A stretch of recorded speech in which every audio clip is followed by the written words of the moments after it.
எங்கடா? இதுவரை நம்ம ஊர்ல இது நடந்ததே இல்லை. இதுதான் முதல் தடவை. பஞ்சாயத்தை கூப்பிட்டானுங்க. மாப்பிள்ள நீ பயப்பட, நான் பாத்துக்கிறேன். என்ன தைரியம் இருந்தா ஆசையா வளர்த்தத தூக்கிட்டு போயிருப்பாங்க. அவனை சும்மாவா விடக்கூடாது, அவனை இழுத்து போட்டு ஓட்டிக்கணும். மாப்பிள்ள அந்த கிழவியோட ஆடையா தூக்கணும். நம்ம ஆமா மாப்பிள்ள, நம்ம தப்பு பண்ணிட்டோம். அந்த கிழவியை தூக்கி இருக்கணும். என்ன பேச்சு பேசுது பாத்தியா? அவன் வரைக்கும் என் கையில மாட்டினான்னு வச்சுக்க, அவனை கறி மசாலா தான். கறி மசாலாவா? போலீஸ் கம்ப்ளைண்ட் குடிச்சே ஆகணும்.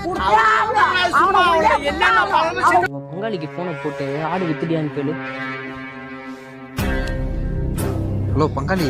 பங்காளி, ஆடு வைக்க தான் போயிட்டு இருக்கேன். ஊர்ல ஆளுங்கெல்லாம் கூடிப்பானுங்க, நீ கொஞ்சம் பார்த்து சேப்பாரு. சரி சரி, நான் பாத்துக்கிறேன்யா. எடுப்பட்ட பசங்க நாயை தூக்கிட்டு போய் என்ன பண்ண போறான்ல?